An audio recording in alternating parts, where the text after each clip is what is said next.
Hello, my dear friends. This is Rabbi Yaakov Wolbe coming to you live from the Torch Center in Houston, Texas. I hope you're doing well. Hope you're having a fantastic and wonderful and splendid day.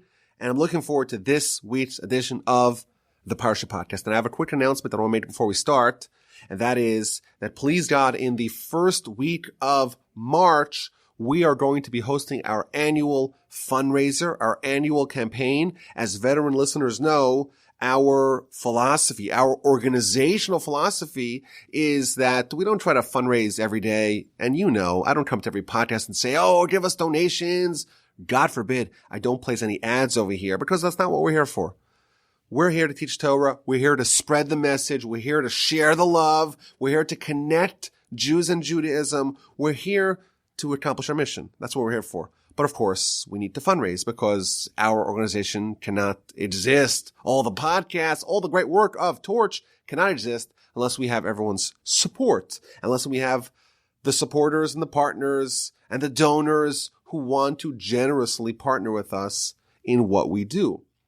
And our philosophy is one day or 1 week a year, we're going to dedicate it to fundraising, and we're going to work really hard and reaching out to everyone we know to get them to help support the great work of Torch. Everyone works like mad. It's all hands on deck to try to make the campaign a success.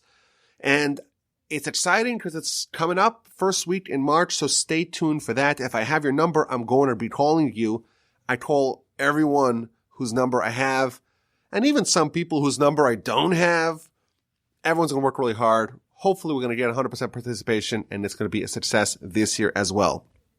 Now, this year, we're doing a little bit of a unique little plan, a little wrinkle, if you will, and that is that we're trying to do like an old school telethon, 12 hours each day, Tuesday and Wednesday of the first week of March. I think it's the 3rd and the 4th. It's going to be hosted by our board president, Dan Coleman, and he's going to fill up the whole day with interviews and little highlights of what we do here at Torch, so that way when we're actually doing the fundraiser, people could participate both in watching the telethon and maybe even being interviewed on the telethon and seeing all the rabbis and all the rebbitzins and all the hubbub that's going to be going on over here at the Torch Center.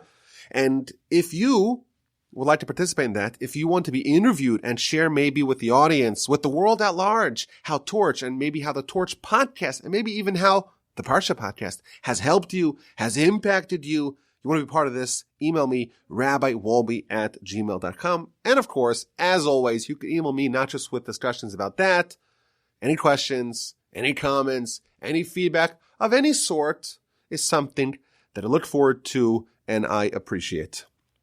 This week is Parshas Mishpatim. And of course, the bulk of the Parsha deals with all the laws, all the interpersonal laws that the Jewish people got after the Sinai experience.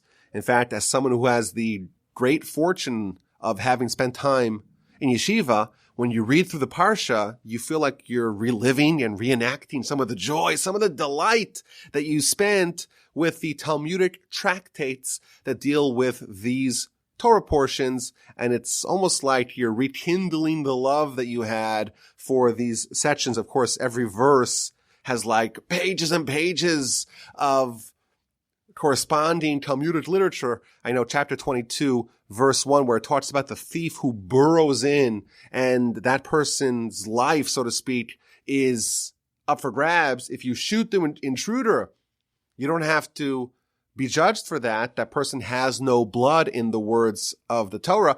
That is a subject that I had the great fortune of spending a lot of time studying. In fact, I even wrote many essays on that subject. So it's a wonderful Parsha for everyone, and certainly for someone who has had the great fortune of spending time in yeshiva. But all the way at the end of the Parsha, it goes back to the Sinai experience. And it's a little bit hard to follow, because if I were to ask you, hey, where does the Torah talk about Sinai and the Sinai revelation? You would say, well, it talks about it in Exodus chapter 20, Parshas Yisro, what we read last week. But the truth is that the Sinai story is divided up amongst many places in the Torah. Of course, there's last week, Parshas Yisro, chapter 20. And then there's this week, chapter 24. At the very end of our Parsha, it fills out a lot of the details of what happened before and after the Sinai revelation. And then, of course, the narrative jumps to talking about the laws of the tabernacle. And then in a couple of weeks, Parsha Kisisa, it goes back to Sinai when Moshe comes down from the mountain and the Jewish people are sinning with the golden calf. And then you fast forward all the way to the book of Deuteronomy. In chapter 4 of Deuteronomy, there is an entire recapitulation of the story of Sinai. So to figure out exactly what happened at Sinai, we really have to piece all these narratives together and see what actually happened. The Talmud, in fact, tells us that the Jewish people arrived at Sinai on the first day of the month of Sivan. That's the second month after the Exodus. And on the second day, Moses ascended to heaven and came down. And on the third day, Moses ascended to heaven and came down. And on the fourth day, Moses ascended to heaven and came down. And then on the fifth day, he built the altar and brought the sacrifices. And then on the sixth day, he had no time.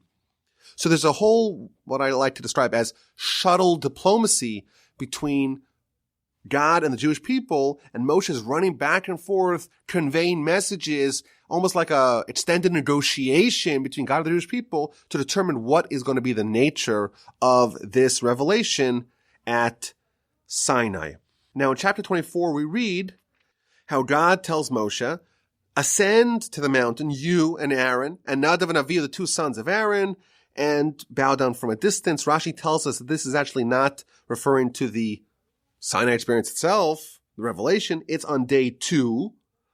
And God tells Moshe the message to convey back to the Jewish people. Moshe goes back down and he conveys the message. And the nation says, okay, whatever God says to do, we will do. And then Moshe writes down the words of God and he erects the altars and the pillars, and they bring sacrifices, and he divides the blood into 2.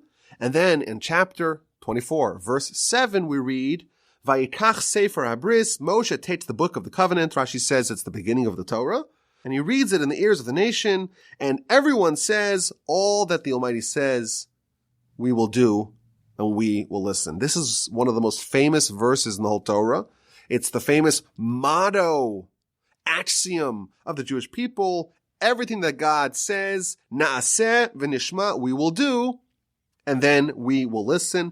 And then Moshe takes half the blood that was left from the sacrifices and sprinkles it on the Jewish people, thus completing this blood pact, if you will, this covenant between God and the nation. And then, of course, we have the Sinai revelation that was told in last week's Parsha. Like Rashi tells us, the Torah is not necessarily in chronological order. So this is what I want to talk about this week. The nation is willing to commit themselves to God, and they say, we will do, and we will listen. Na'aseh, we will do, and we will listen. Now the Talmud makes a very big deal about this declaration. So I want to read you some of the sources from the Talmud, and then we will study it in depth. So this is from the Talmud of the book of Shabbos, page 88. Darash Rabbi Sinai. Rabbi Sinai expounded at the time where the nation preceded and said, we will do, before they said, Nishma, we will listen. 600,000 angels of God descended from heaven and gave every Jewish soul 2 crowns, one for Naaseh, one for we will do, and one for Nishma, we will listen.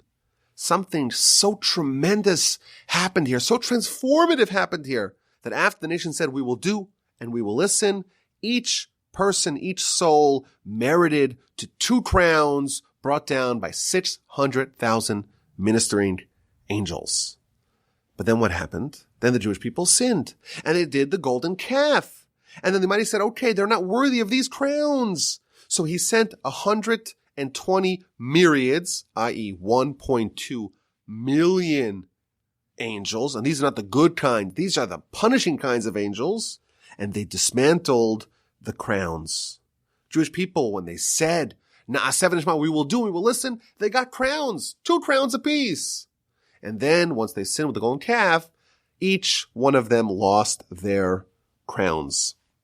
Now, similar to this, we find later on in the Talmud, in the book of Shabbos on page 145b, going into 146a, it tells us that when Adam and Eve committed the sin in the garden, the snake, the serpent, injected venom, spiritual contamination into humanity. But the Jewish people, when they stood at Mount Sinai, the spiritual contamination was removed from them. And then, with the sin of the golden calf, 40 days later, the venom returned. So what do we see? We see the Jewish people at Sinai, at the peak of their greatness. They say, Na'aseh v'nishma, we will do and we will listen. And they're so holy and they're so exalted and they're so cleansed. Angels come and tie 2 crowns atop each person. And the venom, the contamination, the alloys that have existed within us since the sin of Adam and Eve is expunged. And then what happens with the sin of the golden calf? The venom returns and 1.2 million angels come and remove the 1.2 million crowns. Continues the Talmud. What happened to those crowns? Where did they go? All those crowns went to Moses. So Moses, not only did he retain his crowns, if you will, as an individual member of the Jewish people, he actually acquired all the crowns that the rest of the Jewish people lost. Incredible.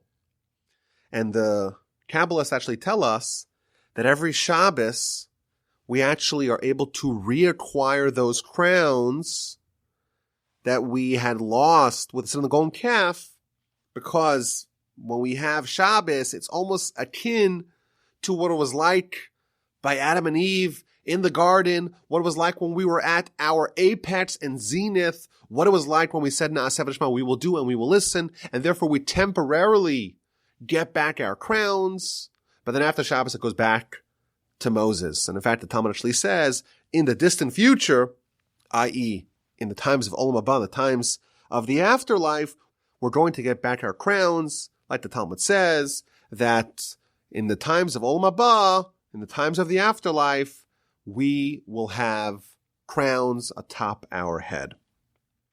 Okay, so the Talmud here is describing the tremendous state the Jewish nation reached, that they achieved, that they unlocked, when they said, Na'aseh v'nishma, we will do and we will listen.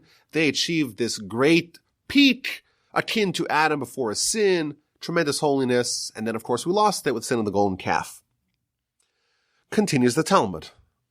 At the time that the Jewish people first said, Na'aseh, we will do, and then they said, Nishma, we will listen, a prophetic, booming voice emanated and said, who revealed to my sons this secret, this statement that the angels use? The Jewish people said, we will do and we will listen. They committed themselves to action before they knew even what they were signing up for. Says God, this is a tremendous secret. Who revealed the secret to my children? This is something that the angels use. And somehow the Jewish people are saying the same thing that the angels say. Continues the Talmud with a story. And this rounds out the Talmudic teachings about this idea.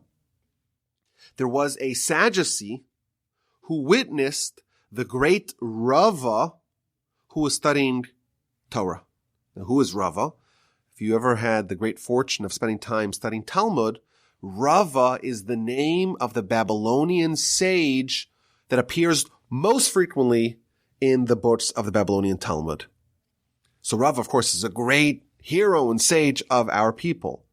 So there was a Sadducee, a heretic, who got to witness Rava studying Torah, studying Talmudic ideas. And his fingers were underneath his feet, and he was squeezing his hands or his fingers with his feet, meaning he was so consumed, so enamored, so completely immersed, engrossed in the study that he didn't realize that he was injuring himself. And his feet were clamping down on his fingers, and his fingers were bleeding. And he was so oblivious to it, he didn't even notice that he was injuring himself because he was so consumed with the study. And that's what the Sadducee, that's what the heretic witnessed. And he says, this nation, these Jews, they're such impulsive people. You spoke first before you got a chance to listen. And look at Rava studying. He's such a fool. He's so silly. He's hurting himself. And again, he's acting impulsively. You made a mistake. When you said, Na'aseh v'nishma, we will do and we will listen, you made a mistake. What you should have done is you should have asked to see what's inside it. And if you like it, then you observe it. And if you don't like it, then you don't observe it. And now we see Rava, even though Rava, of course, is thousands of years after the Sinai revelation, Rava is still abiding by the principles of Na'aseh v'nishma, we will do and we will listen. So Rava responds to him, listen, we trust God, and regarding us, the verse declares that people who have wholesomeness and wholeheartedness and go straight, so to speak, in the way that God prepares for them, they have the Almighty to guide them. Whereas the people who walk in deceit, regarding those people, they are perverse and they are rebellious and they will be destroyed. Thus concludes the Talmud's treatment of this subject, the Jewish nation, chapter 24, verse 7, right before the Sinai revelation. They tell God via Moses, Na'aseh v'nishma, we will do and we will listen. We're committing ourselves to abide by the Torah even before we know what is in it. And this is the zenith of our nation. We're committing to do before we know what's in it. We're like angels. We're using the special line that the angels have. And as a result of that, we got 2 crowns and we became like Adam before his sin. And we were cleansed of all our contaminants that happened to humanity after the sin of Adam. Amazing. And the Talmud concludes with the story of this Sadducee who's rebuking Rava for his studying, for his intense study of Torah.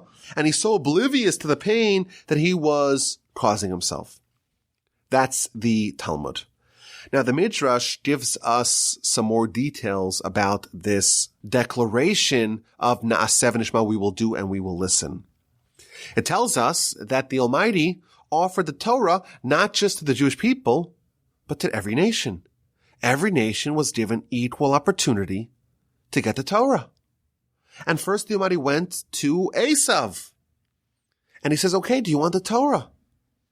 And they responded, well, what's in it? And the Almighty tells them, well, it says, thou shalt not murder.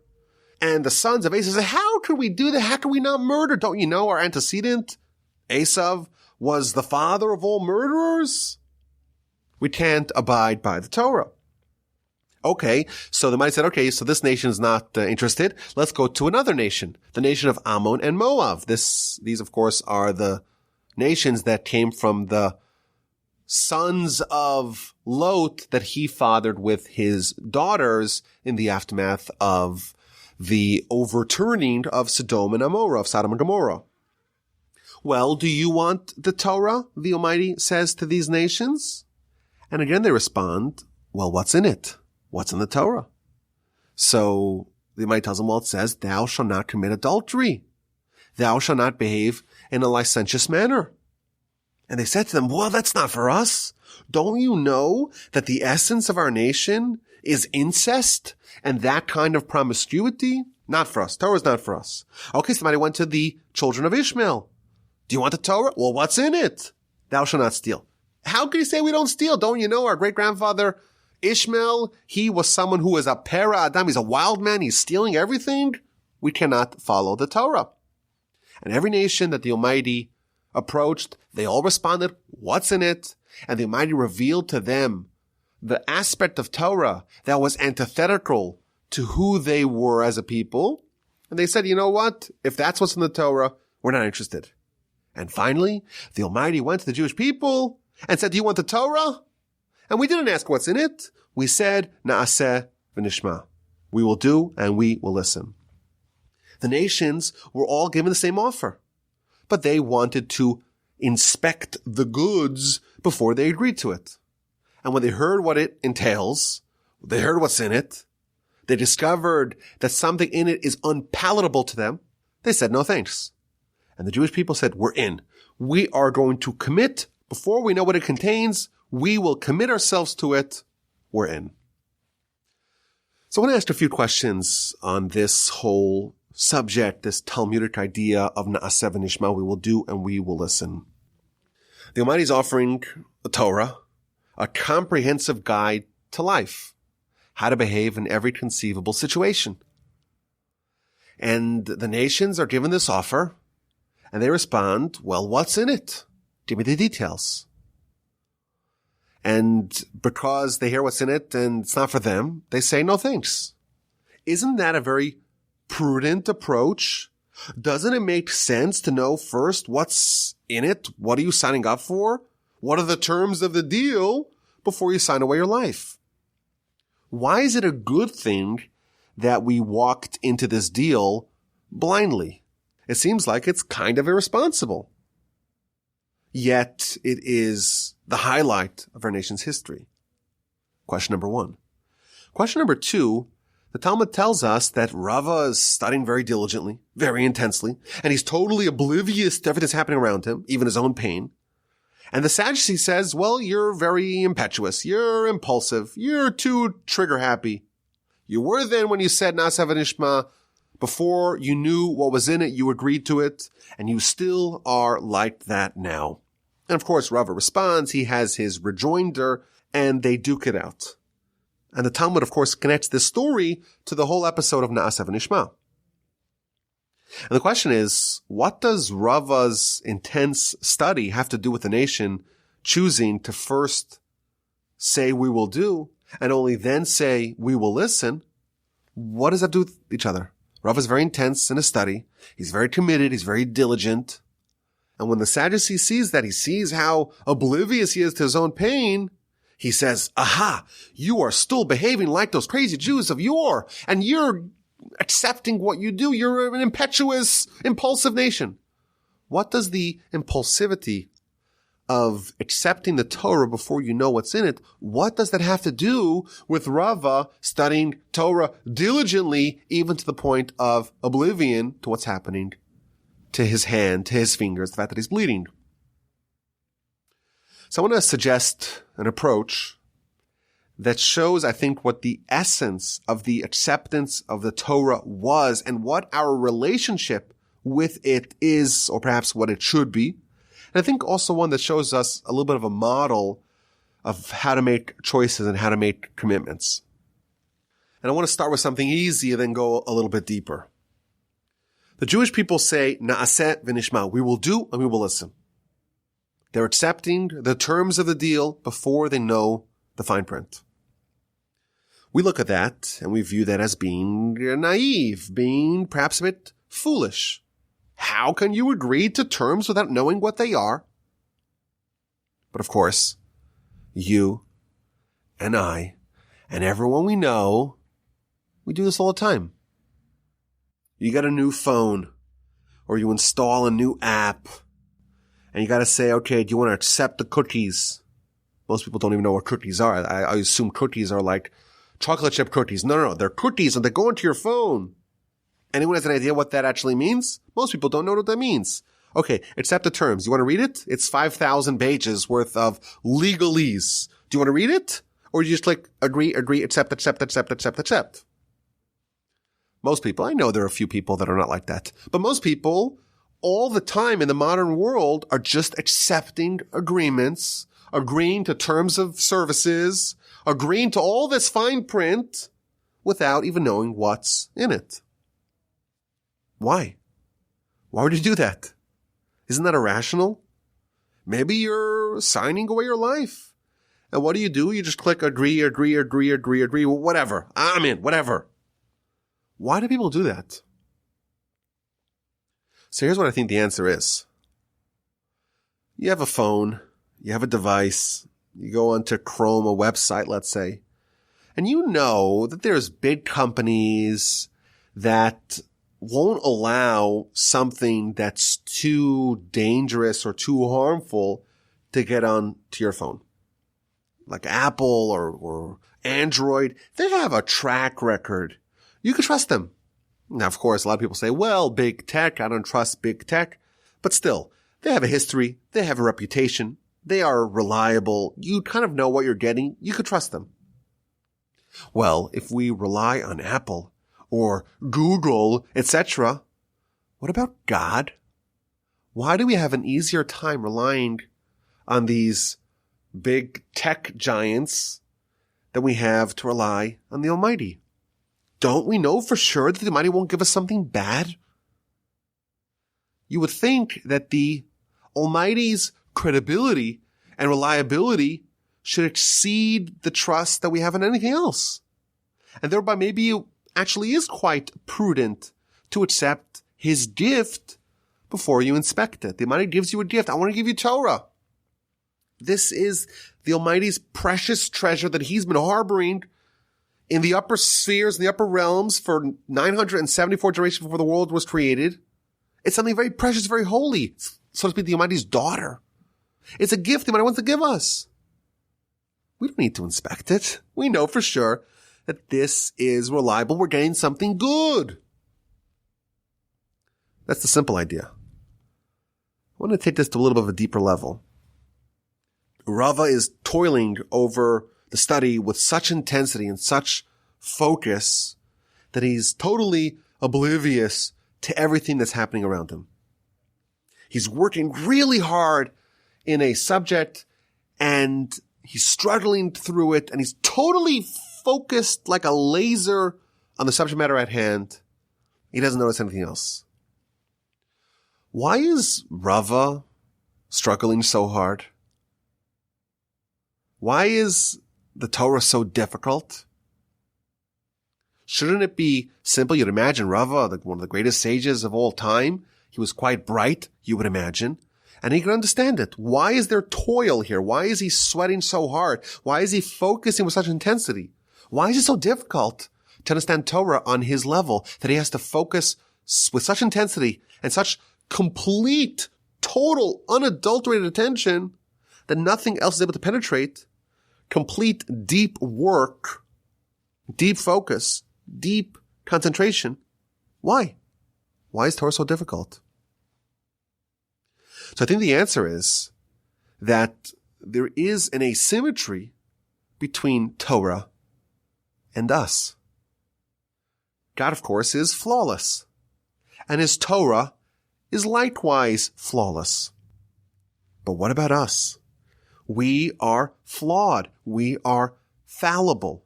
There's all kinds of problems with humans. And therefore, there's this asymmetry, this incompatibility between us and Torah. Perhaps we can say that the objective of Torah study is to superimpose the Almighty's Torah upon us and thereby force us to acclimate and to harmonize our existence, our will, our perspective, our intellect with the Almighty's will. Perhaps we could put it in a different way. The goal of Torah is to upgrade human intellect into being akin to divine intellect. Rava is struggling and toiling in the Torah because he doesn't understand the will of God. And you know what? That's by design. Rava, great sage of course, is a human. How could a human understand divine will? That's what Torah is all about. It's to acclimate and harmonize our mind with God's mind, to upgrade our human intellect into being godly, to whatever extent, of course, possible. And the Sadducee is saying, you guys are so impetuous, you're so impulsive. You should have asked what's in it.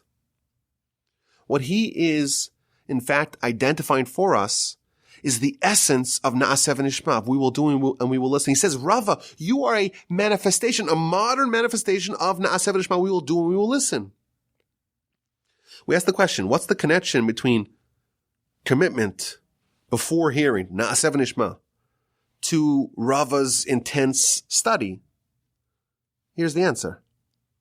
The nation said, we will do and we will subsequently hear. We're going to commit before we know what that entails. There's a deeper message here. It's not just that they're saying we are willing to commit before we know what's in it. It's quite the contrary. The nation is insisting on committing before they know what's in it.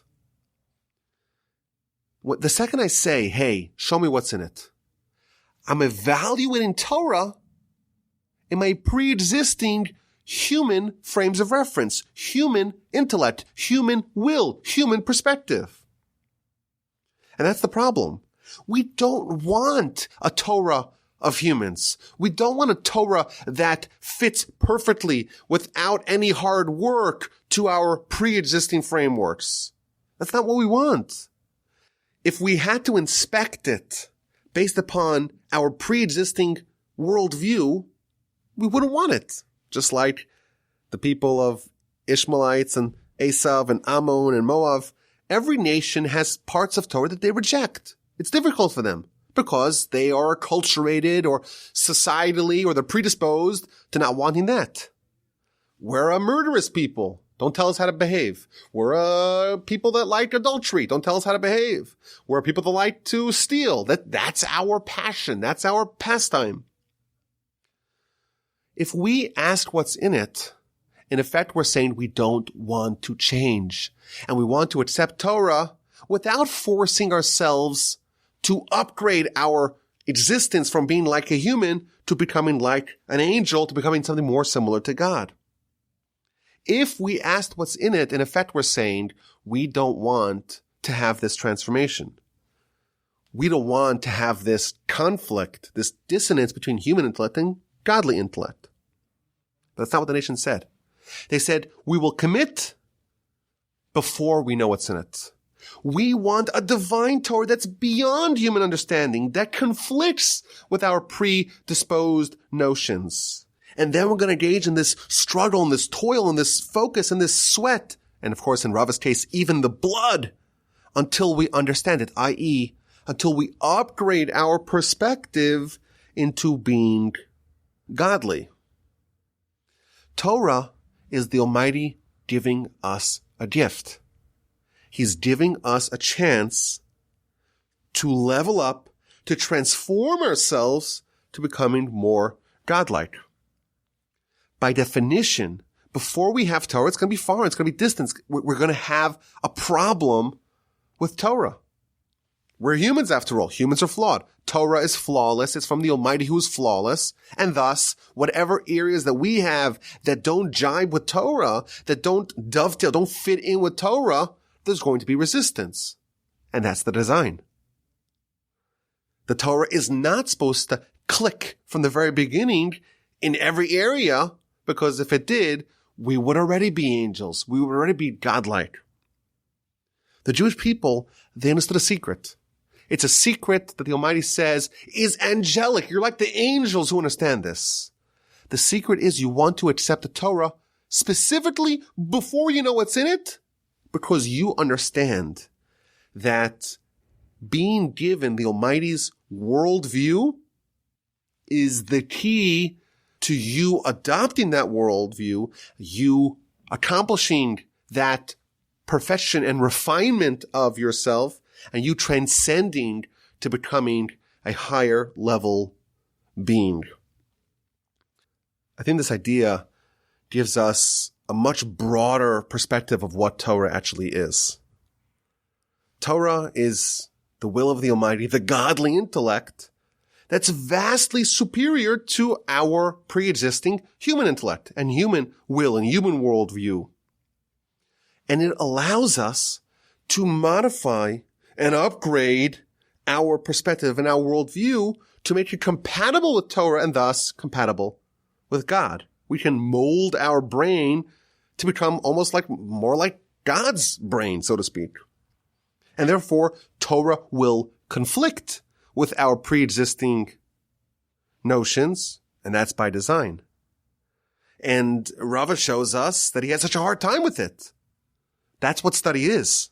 The study is you're working through the material and you're asking questions and you're trying to see what makes sense and what doesn't make sense. And when something doesn't make sense, that's a problem, but that's also an opportunity to ponder, why does God disagree with me? This is an area where there's some conflict, there's dissonance between me and God. I have a chance over here to upgrade my perspective and make it more godlike. I don't want to stay small. I don't want to stay with my pre-existing habits and limitations and flaws and drawbacks. The Ishmaelites said, well, I want to stay a thief. Don't tell me don't steal. I want to stay a thief.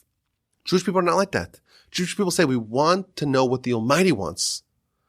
And we don't want to know ahead of time because we are interested in transforming our perspectives and making it more godlike. I think on a very practical level, I think this whole subject gives us a framework for making decisions and making commitments. There's going to be a point in time where you're going to have to pull the trigger. Jewish people, of course, they have a lot of good reasons to rely on God already. He's done so much for them already. He's given them manna, taken them out of Egypt, split the sea, all that. He has the built-in credibility. And he's putting them in a situation where they have to accept all of Torah before they know what's in it. They have to make almost like a leap of faith. I think this also, another takeaway from this whole idea, is that if something makes sense, if something checks out, if as far as you can understand, as far as you can see, you've done your due diligence, it makes sense, it checks out, it's good, and the Almighty brings you to this point, at some point you're going to have to take that leap, and once you take that leap, the Almighty has, so to speak, responsibility for that decision. He brought you to it, and He wants you to make that last leap, that last jump, that Nasav and Ishmael. We will do, we will listen, we'll figure out the details later. But I can rely on God because He brought me up to that point. So those are some of my thoughts on Naaseh and Ishmael. Let us begin this week's installment of A&Q. And let's go back to the Talmud. The Talmud says that when the Jewish people said Naaseh and Ishmael, 600,000 angels came. Each angel was holding 2 crowns, and each angel tied 2 crowns atop the heads of the 600,000 Jews that said this. But then 40 days later, they committed the grievous sin of the golden calf, and they had to lose their crowns, and the crowns had to go to Moses. And the Almighty sent 1.2 million bad angels, prosecuting angels, to extract and remove and dismantle the crowns that the Jewish people had. So here's the question. If a single angel can install 2 crowns, when the Jewish people say, Naaseh and Ishmael, we will do and we will listen, why does it take double the amount of angels to remove the crowns that it takes to install them? Why do you need 1.2 million angels to remove the 1.2 million crowns when you only needed 600,000 angels to install the 1.2 million crowns at the very beginning? Why, when it comes to installing crowns, 1 angel can install 2 crowns, whereas when it comes to removing the crowns, you need 1 angel to remove only 1 crown, and you cannot have 1 angel removing 2 crowns. If you have an answer to this question, and I'll tell you again, you can look at the Talmud in the book of Shabbos, page 88a, where it talks about this. If you have an answer, email me, rabbiwolbe@gmail.com. Let's get to last week's A&Q. Again, the question was, why does the Torah tell us about Yisro's sacrifice, about Jethro's sacrifice? It makes a big deal about it. It has to tell it to us for a reason, obviously. And also, it's the first time the Jewish people, since the Exodus, have not brought any sacrifices that we know of. Of course, this is Parsha, we do read about sacrifices, but the first sacrifice we hear about after the Exodus is that of Jethro. And the question is, why? Why is it so important to hear about Jethro's sacrifice? So as usual, we have the best audience in the entire podcast universe. It's just incredible. It's right over here. This is it. We're together here. We're talking to the best audience in maybe even the history of all podcasts, maybe the history of all media of any sort. So they didn't disappoint. I got so many amazing answers. I want to read to you just 6 of the different answers that I got from the audience very quickly, and then we'll talk about the 2 answers that I want to offer as well. First answer I got from the audience was that, after all, Jethro was a convert, and converts have to bring sacrifices. And even though converts have to bring more minor sacrifice, Jethro was very generous, and he brought a very robust sacrifice, and therefore the Torah wants to let us know about Jethro's sacrifice. It's very important because it shows Jethro's commitment. That's one idea. A second idea that the audience shared, and these are, of course, very truncated because a lot of the emails are quite long and detailed. I want to quickly run through them just to give the rest of the audience an appreciation of the brilliance and the wonderful insightfulness of their fellow podcast audience members. So second answer is that Jethro was someone who heard about the entire Egyptian experience all at once. Jewish people, they lived it, and they lived it incrementally. And therefore, the Jewish people were desensitized to the story. And they didn't bring sacrifices because, it happened slowly. It unfolded incrementally. Jethro, he heard it all at once, and he was so inspired, and he brought sacrifices. Another idea, third idea from the audience, is that Jethro shows us how even the lowliest amongst us, like a recent convert, can and must have a connection with the Almighty. It's not just the rabbis or the clergyman or Moses or Aaron. Someone who just today joined, he already has a portal to connect to the Almighty. Another idea shared from the audience is that the Jewish people, in their Abrahamic magnanimity, they allowed Jethro to offer a sacrifice first. Like Abraham before them, they had a certain knack of hospitality and generosity towards the newcomers. And they say, okay, Jethro, why don't you offer a sacrifice first? A fifth idea, everyone needs sacrifice of some sort to be part of the nation. The rest of the Jewish people already paid their debt with their enslavement in Egypt. And now Jethro wants to join the Jewish people, and you have to give sacrifice as well. And finally, the sixth answer from the audience is that Jethro's slaughter of the animals was also a slaughter of his own idols, because after all, he was a recent convert, and like Rashi tells us that he worshipped all the various different idols, and we know that the Egyptians, they worshipped certain animals and they would never sacrifice them. And thus, when Jethro himself, who was a recent idolater, he's able to sacrifice animals for God, animals that previously were his own deities, that act of, so to speak, martyrdom or of transformation has more salience. So you see, the Parsha Podcast audience is indeed fabulous. I want to share with y'all two more answers here. First of all, the Talmud, the book of Sanhedrin, page 94a, tells us that in chapter 18, verse 10, so a few verses before Jethro brought the sacrifice, it says, Vayomer Yisro, and Jethro said, Baruch Hashem, blessed is Hashem. Says the Talmud, Genai hu l'Moshe, it is a disgrace to Moshe, to Moses, V'shishim ribu, and the 600,000 Jews, none of them thanked or blessed God before Jethro did. So maybe there's a certain consistency here. Jethro is blessing God, Baruch Hashem, saying, blessed is Hashem, before anyone else. And maybe along these lines, Jethro also brought sacrifices before everyone else. And therefore he, of course, brought sacrifices first. And the Torah tells us about that as well. I had one more answer. This is an answer that I think the audience may be a little bit incredulous to, because it's very Kabbalistic. But here's the idea. And if you stayed all the way to the end of the podcast, you deserve it. It's a very, I think, intriguing idea, interesting idea. The Kabbalists, of course, talk a lot about the concept of Gilgul, i.e. reincarnation, meaning that a soul, of course, is permanent.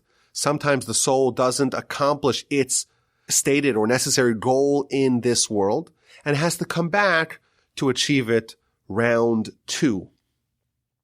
So we're told that Moses is the reincarnation of Abel. Remember Cain and Abel? All the way back at the beginning of Genesis, Cain and Abel, two brothers, sons of Adam and Eve, and they both bring sacrifices or offerings. And Cain is disappointed when his offering is rebuffed and rejected by God, whereas his brother Abel's offering is accepted, and he murders him. Tell us the Kabbalists. The reincarnation of Cain is Jethro. The reincarnation of Abel is Moses. So even though in this life, their father-in-law and son-in-law, in their previous life, whatever that means, of course, it's a big subject that I always freely admit I don't know anything about, but we trust the Kabbalists that they have this figured out. In their previous life, they weren't father-in-law, son-in-law, they were brothers. In fact, the Arizal, the greatest of all the Kabbalists, he points out that the first words between them in last week's Parsha, in Parsha Yisro, Ani chosencha Yisro. I am your father-in-law Yisro. He says a message to Moshe, I am your father-in-law Yisro. Ani chosencha Yisro. I am your father-in-law Yisro. The first letter of these three successive words, Ani chosencha Yisro, is an aleph, a ches, and a yud, which spells achi, meaning brother, my brother. So yes, of course, I'm your father-in-law Yisro, but I'm also your brother because I am Cain and you are Abel, and we had our interaction the previous go-round, and now we're going to revisit that. We're going to settle the score, if you will. We're going to tie up loose ends. The previous round, Cain and Abel, neither of them accomplished their goal. Abel, of course, his life was cut short. Cain, he was a murderer. He committed this heinous act of fratricide. And specifically, the thing that prompted it all was when Cain brought an offering that was rejected. So perhaps we can speculate that the Torah is telling us Jethro's sacrifice and how it was accepted and how it is being, so to speak, sanctioned by the Torah. Maybe that is indicating that Jethro, i.e. Cain in the previous go-around, fulfilled his mission. Previously, he brought a sacrifice, brought an offering, it was rejected.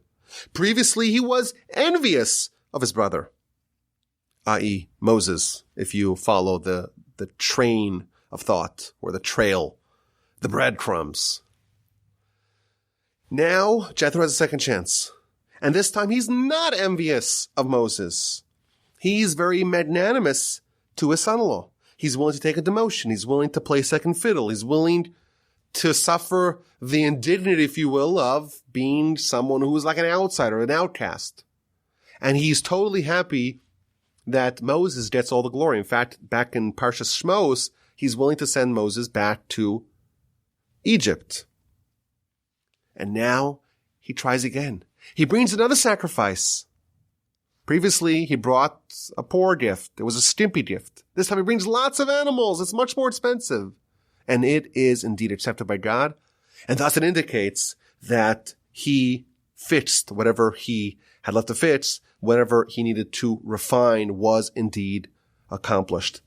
Maybe the reason why the Torah tells us all about Yisro's sacrifice is to indicate that Jethro, who previously was Cain, has achieved his completion and his perfection.